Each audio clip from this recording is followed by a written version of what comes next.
Boa noite a todos. Eu agradeço a Deus mais essa oportunidade de trabalho. Como diz a Márcia, é sempre uma oportunidade de trabalho, né? Falar na Casa Espírita é fantástico, maravilhoso. E pedimos então que os nossos anjos de guarda, os nossos espíritos protetores, os nossos guias, os nossos mentores permaneçam do nosso lado, nos amparando, nos dando sabedoria, nos dando conhecimento, nos amparando com todo o suporte necessário para que as palavras da noite fiquem mais próximas do Evangelho de Jesus e mais distante o possível da nossa opinião pessoal. Agradeço a presença de cada um de vocês aqui, sejam todos muito bem-vindos. Tem alguém que está vindo pela primeira vez na Casa Espírita? Não? Todo mundo já é egresso? Muito bom. Essa noite separamos um tema para bater papo com vocês, que é um tema que já tratamos aqui em outra oportunidade, mas é um tema que eu acho que ele tem que ser trazido com certa recorrência para esse microfone, para esse bate-papo aqui, porque muitas vezes essa pergunta que a gente vai buscar responder fica na nossa cabeça. Então, nós temos aqui, não a intenção de esgotar, mas a intenção de dar início a uma resposta para essa pergunta que a gente vai fazer aqui no início. Talvez a gente deixe mais caraminholas aí na cabeça de vocês, talvez a gente deixe mais questionamentos do que respostas propriamente ditas, mas vamos tentar fazer uma reflexão no sentido de responder. A pergunta que a gente vai tentar responder é: por que uns de nós se curam e outros não? Por que será que de todos aqueles que vêm em busca de cura na casa espírita, ou na igreja evangélica, ou no terreiro de Umbanda, ou no templo budista, ou na igreja católica, ou na igreja evangélica, por que de toda uma gama de pessoas que estão em busca de cura, e aí a cura pode ser física, pode ser emocional, pode ser espiritual, ela pode ser a cura que a pessoa está buscando, por que que uns de nós se curam e outros não? E essa é a reflexão que a gente vai tentar fazer com vocês aqui hoje, para ver se de alguma sorte a gente tranquiliza o nosso pensamento em relação à cura.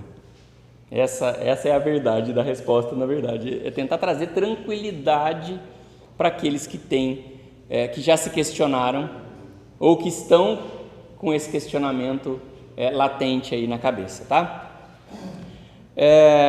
Antes da gente entrar propriamente no tema, é importante a gente lembrar que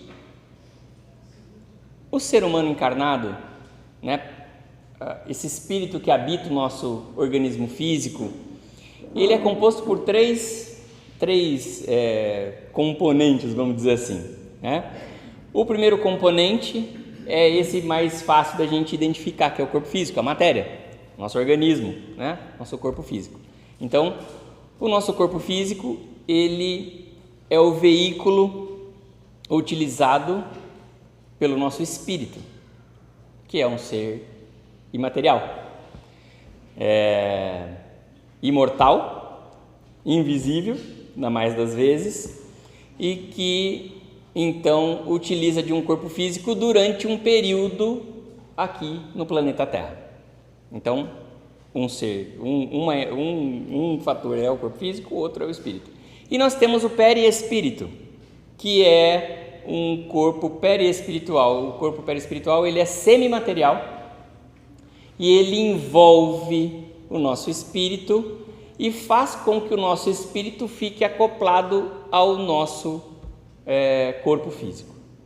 Então, o perispírito, ele junta, é como se o perispírito fosse uma cola que vai unir o nosso perispírito, vai unir o nosso espírito ao nosso corpo físico. Então, nós somos essas três coisas, nós somos a reunião, o ser humano encarnado na Terra é a reunião dessas três coisas: espírito, perispírito e o corpo físico, tá? Por que nós estamos esclarecendo isso antes?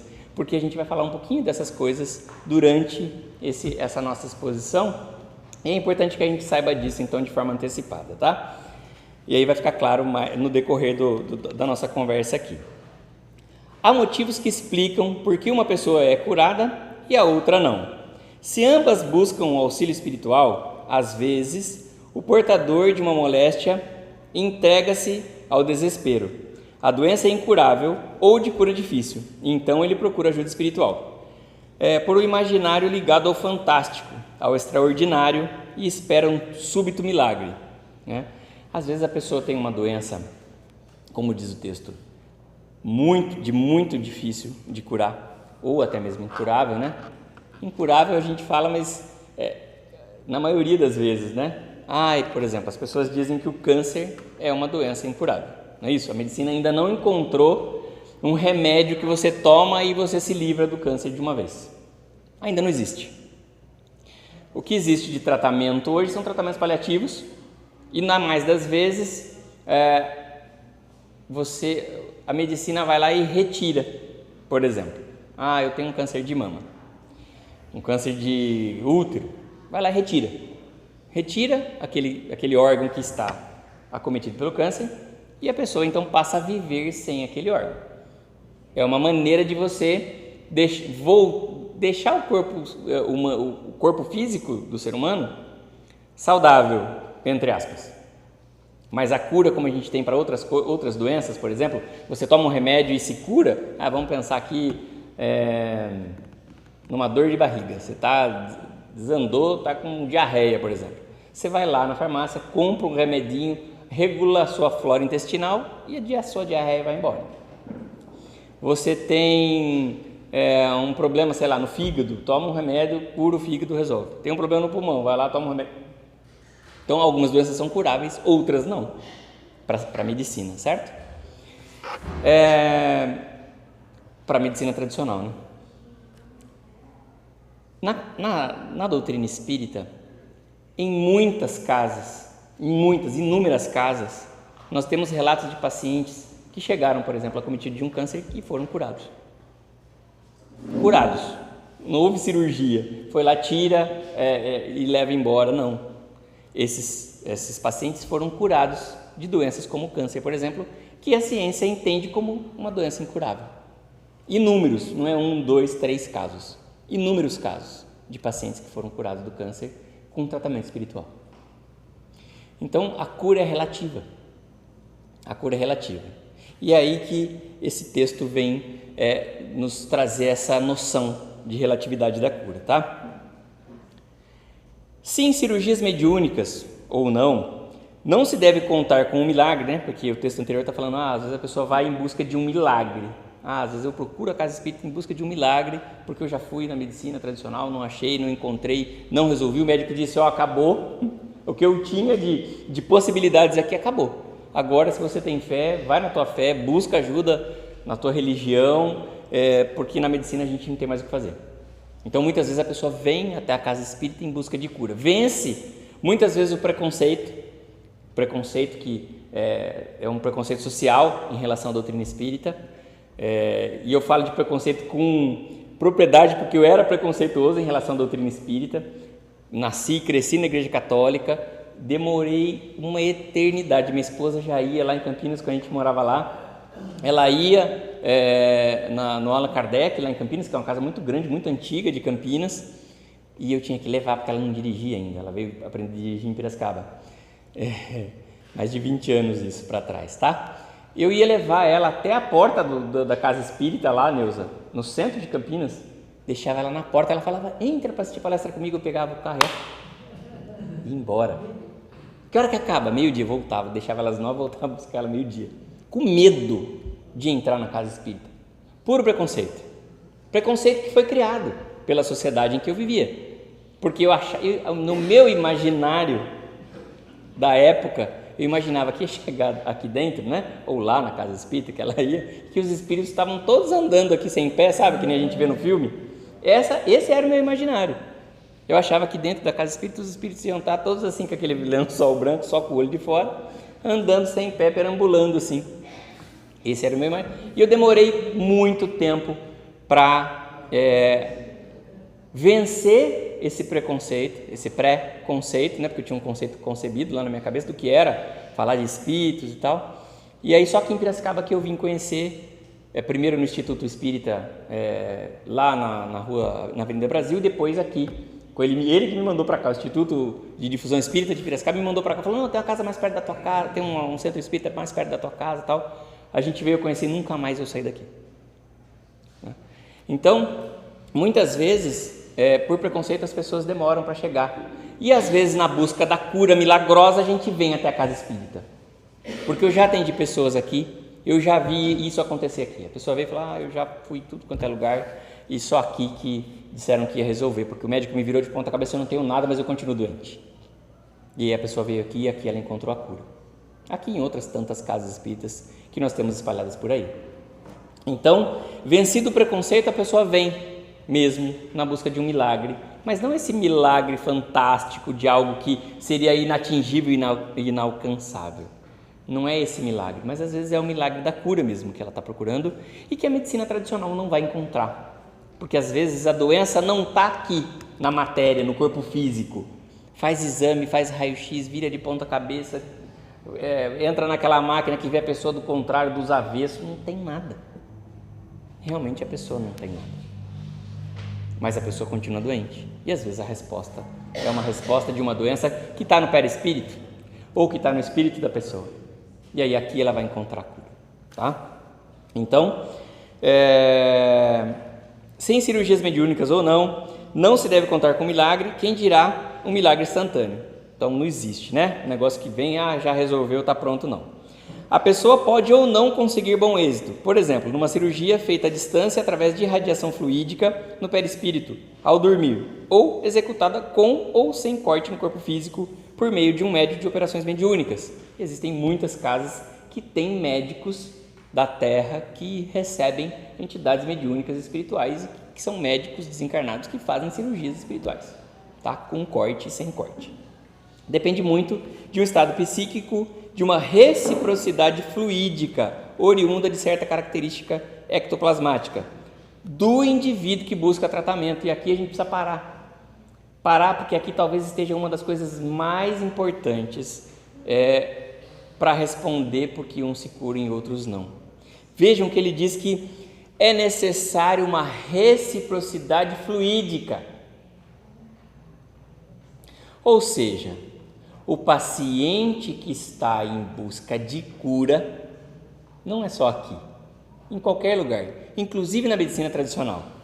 Porque muitos são os pacientes que estão em tratamento da medicina tradicional, que acham que o médico vai fazer milagre. Eu vou no médico e o médico que resolva. Muitas vezes a gente transfere a responsabilidade da nossa cura para outra pessoa. E muitas das vezes para o médico, porque afinal o médico é o médico, né? Quando a gente olha para o médico, fala, o médico, ele está aí para isso, a função dele é providenciar a cura. E muitas vezes essa cura não acontece. Às vezes a pessoa toma um medicamento, ela é diagnosticada, por exemplo, com uma doença, sei lá, qualquer doença, vocês podem pensar na cabeça de vocês aí, ela toma o remédio, sei lá, 7 dias, né, de antibiótico, por exemplo, e não se cura. Ela volta no médico, nossa, a doença não curou não, nossa, mas eu te passei um antibiótico aqui que era para ter curado, não curou, toma mais 7 dias, e tem gente que às vezes toma medicamento e não resolve. Por quê? Porque muitas vezes não existe essa reciprocidade fluídica que o texto está dizendo para nós. A pessoa precisa estar pronta para receber a cura. Muitas vezes ela não está. Muitas vezes a pessoa não está pronta para receber. Não tem essa reciprocidade, tá? O emprego desse tipo de energia psíquica é rigorosamente submetido a controle por médicos desencarnados e outras entidades dedicadas à medicina transcendental. O êxito dos tratamentos espirituais corresponde muito mais do que se imagina ao comportamento do enfermo, havendo pormenores importantes a se observar. Exatamente o que a gente estava falando.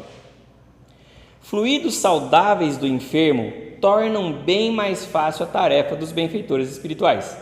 Como resultado, podem ocorrer curas milagrosas no sentido etimológico do termo milagre, de mirare, que significa admirável, coisa extraordinária, surpreendente, e não um ato contrário às leis divinas, leis justas e perfeitas. Trata-se, essa magna tarefa, de um processo de refluidificação, consoante disposições metódicas, lembrando um tratamento hemoterápico. Tratamento hemoterápico de refluidificação é aquele tratamento de transfusão de sangue. Isso é um tratamento da medicina tradicional. Por exemplo, uma pessoa que tem uma doença que precisa de transfusão de sangue, como que é feito? Pega de outra pessoa, um sangue saudável, e vai fazer uma transfusão de sangue para aquela pessoa que está com sangue doente, que está precisando fazer uma limpeza no seu sangue. E muitas vezes o paciente, por exemplo, quando tem problema renal, que faz a fluidificação do sangue, a pessoa vai então para uma máquina onde o sangue dela é filtrado. Entra o sangue, sai o sangue do paciente ruim, passa por uma máquina, é purificado e o sangue volta, o mesmo sangue daquele paciente. E pode ser o sangue de outra pessoa também. Às vezes a pessoa recebe o sangue puro, saudável, para fazer então a cura naquele paciente. Isso nós estamos falando de matéria, né? O tratamento fluídico funciona mais ou menos da mesma maneira. Quando a gente vai aqui na sala de passe, por exemplo, é uma fluidoterapia que nós estamos recebendo.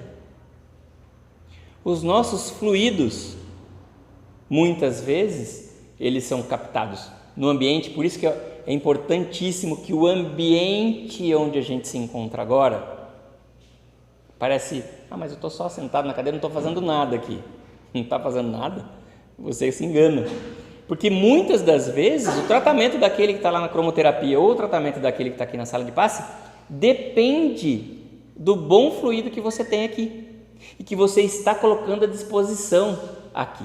A espiritualidade trabalha com os nossos fluidos para realizar a fluidoterapia lá na sala de passe e para realizar a fluidoterapia lá nas câmaras de cromoterapia.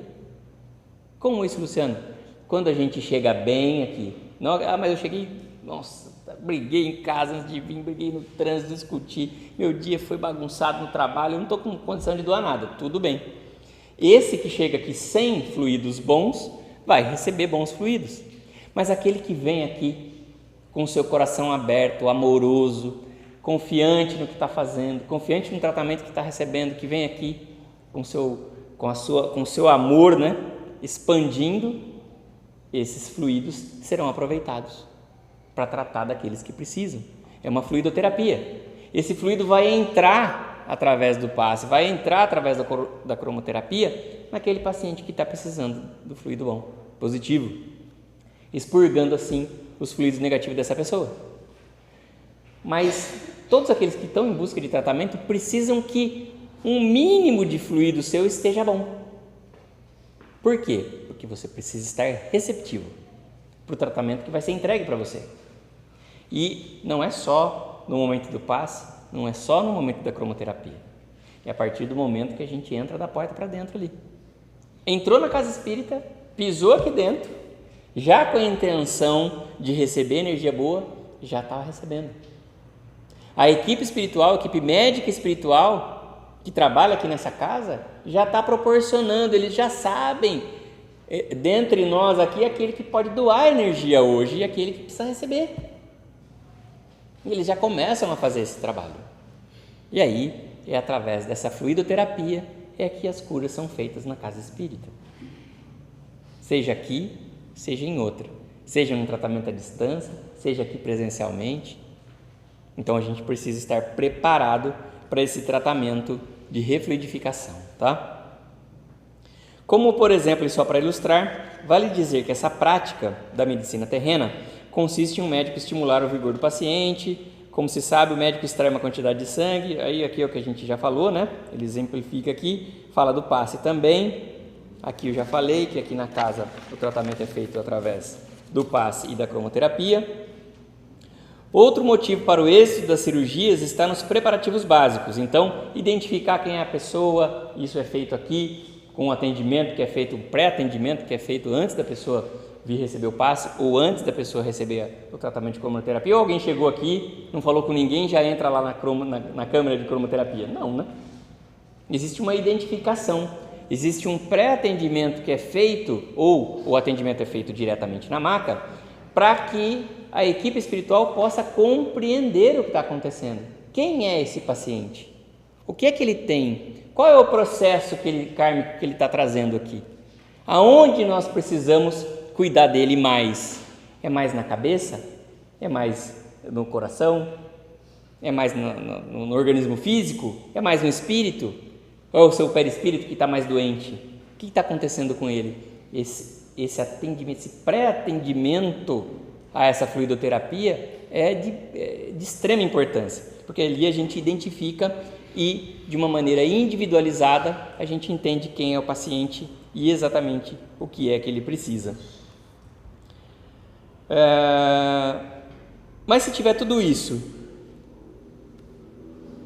e a pessoa não tiver aquela predisposição para receber a fluidoterapia, de nada adianta, fala o texto, o assistido fazer todo esse atendimento e ele não estiver devidamente preparado, em paz consigo mesmo, e se a mente dele estiver saturada, por exemplo, de fluidos sombrios, em virtude de irritabilidade, alteração por motivos menos felizes, ele não alcançará a assistência dos médicos do espaço.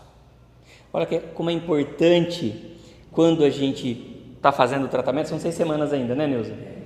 6 semanas de cromoterapia, de fluidoterapia no passe e depois de cromoterapia, 6 semanas. Aí lá, durante o atendimento, ou aqui durante o atendimento, que é feito na maca,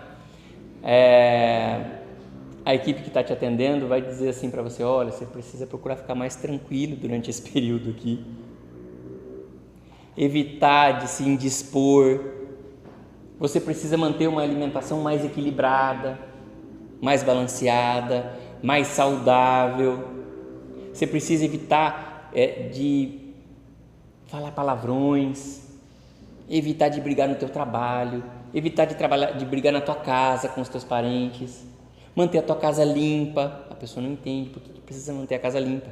Eu estou doente, mas é do corpo, eu preciso manter a casa limpa. Tudo é uma junção, né? Tudo é uma junção. E aí a pessoa ignora toda a orientação durante 6 semanas. Passa 6 semanas brigando em casa, brigando no trabalho, irritada, mas vem fazer o tratamento. Fala: não, mas o tratamento pelo menos eu vou fazer. Vai resolver? Pergunto para vocês. Às vezes resolve. Às vezes a espiritualidade não consegue resolver 100%. Poderia, se a pessoa ajudasse. Mas a pessoa não ajuda e a espiritualidade entrega 50% só. Aí a pessoa fala: puxa vida, Neuza, não resolveu o meu problema. Não dá para repetir o meu tratamento, Neuza? Mais 6 semanas? Aí a Neuza vai lá, repete o tratamento da pessoa. A pessoa fica 6 semanas fazendo o tratamento e não segue a orientação. E aí a gente tem outra pessoa que vem, escuta a orientação: você precisa se manter mais calmo, precisa mudar a sua alimentação, se alimenta melhor, evita de brigar, evita de ficar irritado, evita de falar palavrão, ouvir música que não vai trazer boa energia para você, se cuida, fica mais em casa, evita lugar que está cheio de gente, energia de consumo, fica um pouquinho em casa quietinho durante esse tratamento que você está fazendo. Aí essa pessoa segue as orientações. Chega aqui no 3º tratamento, a pessoa está falando para você: mas será que eu preciso acabar o tratamento? Já estou bem. Vocês conseguem perceber a diferença? O tratamento, a cura, ela é entregue de acordo com a forma como você se coloca para receber esse tratamento. Então, às vezes a pessoa está esperando um milagre e a casa não faz milagre, né, Neuza? O senhor Frei Felipe fala que quando a pessoa está lá para fazer tratamento para ela tem que ficar lá pensando nela. E muitas pessoas ficam lá pensando no ente querido, não sei quem está precisando. Só que na hora que está lá dentro da máquina, fazendo o tratamento, é para ela tem que se oferecer. O Frei Felipe fala sempre isso. Agora, quando tem que pensar em outra pessoa, não é aqui. É outro tratamento, né? É outro tipo. Daí eles vão aqui pedir ajuda E a distância vai se pensar em quem está precisando. Mas lá não é para pensar em ninguém, a não ser na pessoa própria que está lá. E aí, às vezes, a pessoa entra lá, na hora de receber, por exemplo, a cromoterapia, meu Deus, será que eu vou perder o ônibus? Será que vai acabar? Dá tempo de assistir a novela? Será que... Sabe? Entendem? A pessoa não se entrega no tratamento. Quarta-feira, futebol. Perdeu o tratamento para assistir a partida. Eu nem sabia que tinha jogo. Mas, vejam, depende muito mais de nós. De como nós lidamos com a nossa doença e de como nós nos entregamos para receber o tratamento, para receber de verdade a cura, né? Constitui obstáculo, então, para terapeutas e cirurgiões espirituais a maledicência, a intriga, brigas familiares, além de outros empecilhos. Um recinto de pessoas viciadas. Isso impede o caridoso ato, sendo realmente difícil para os espíritos atuarem num local onde há tabagistas, consumidores de bebidas alcoólicas, de outras drogas, desregramentos diversos, a gente pode pensar em todos eles, né? Desde o alimentar ao sexual, e outras atitudes que são semelhantes a essas que bagunçam o ambiente fluídico, né? Os fluidos irradiados à distância ou aplicados diretamente no enfermo encontram resistência ante os fluidos agressivos e danosos que os médicos espirituais encontram, né? Então, seja naquele tratamento que está aqui, ou seja no tratamento à distância, que às vezes a gente vem pedir por alguém, que a pessoa não consegue vir, a gente vem pedir por alguém aqui. E não imaginem vocês que não funciona, viu? Porque funciona. Quando a gente está ali, que a gente vai pedir o passe para alguém, por alguém, ou para alguém direcionado, ó, preciso receber um passe para minha mãe, está lá desesperado, em outra cidade, não consegue vir até aqui, porque está com um problema, sei lá, de saúde, está com um problema de preocupação, está com uma situação assim, assim, assim. Através do nosso pensamento, a equipe espiritual que trabalha lá dentro da sala de passe conecta, através do nosso pensamento, com a pessoa lá. E o tratamento é feito lá, na pessoa, através do nosso pensamento. Então, a pessoa que está recebendo tratamento à distância recebe tratamento sim. Não imaginem vocês que não recebem, não. Seja aqui ou seja lá, a pessoa vai receber tratamento. Desde que a gente consiga deixar essa pessoa preparada. Então é importante até quando a gente vai... Quem está aqui não, né? Quem está aqui já vai receber o tratamento. Houve a palestra e a música que hoje não teve aqui, né? Mas a palestra e a música servem para nos deixar mais ou menos com a mesma vibração. Mais ou menos com o mesmo nível vibratório. Para que os fluidos de cada um de nós, especialmente os fluidos ruins, eles sejam dissipados através do trabalho da equipe espiritual e que os bons fluidos possam ser utilizados nos tratamentos. Não só dos encarnados, como também dos desencarnados que estão aqui, em busca de auxílio, em busca de cura e de ajuda também. Não imaginem vocês que somos só nós que a gente está vendo aqui não, que a gente está enxergando, que está aqui em busca de ajuda. Os espíritos desencarnados perdidos são trazidos para cá, nos dias de trabalho, para serem curados também. E a nossa energia fluídica vai cuidar desses nossos irmãos que já estão desencarnados e que estão precisando de ajuda, que estão adoecidos. Então é importante demais, quando a gente põe o pé aqui dentro da casa, a gente ter fé em Deus, ter confiança na providência divina, acreditar que o seu tratamento vai funcionar, se manter em silêncio, porque o silêncio é uma oração. Então, quando a gente entra na casa, que os tratamentos começam, a gente deve se manter em silêncio, focados neste momento, no momento que a gente está experimentando agora. Onde eu estou agora? Eu estou sentado numa cadeira, na casa espírita, em busca de tratamento. É esse pensamento que você tem que ter. E aqui eu vou receber a cura que eu estou buscando. Porque se você estiver pensando no jogo do 15, é 15 que está jogando hoje, não? Não, São Paulo e Corinthians. Se você pensar no São Paulo e Corinthians que está perdendo o jogo, sei lá o que está acontecendo lá, o tratamento que você está buscando, esqueça. Se você estiver pensando no seu trabalho, um monte de coisa que está acontecendo lá fora, o seu tratamento não vai chegar da forma como ele deveria. As equipes espirituais fazem um esforço danado para entregar todo o tratamento que a gente precisa e merece, porque entra o merecimento aí também, isso é papo para outro dia. Mas quando a gente está com o pensamento desfocado, a gente não faz por onde receber o tratamento, é como se a gente colocasse um guarda-chuvinho assim, e aí eles estão lá, né, tentando tratar e a gente com o guarda-chuva impedindo que o tratamento chegue até cada um de nós. Então, Esse era o papo que a gente queria ter hoje. Não sei se a gente conseguiu responder, porque uns se curam, outros não, mas é importante que a gente fique com esse recado na cabeça, que depende muito mais do paciente do que do médico a entrega da nossa cura. Que assim seja.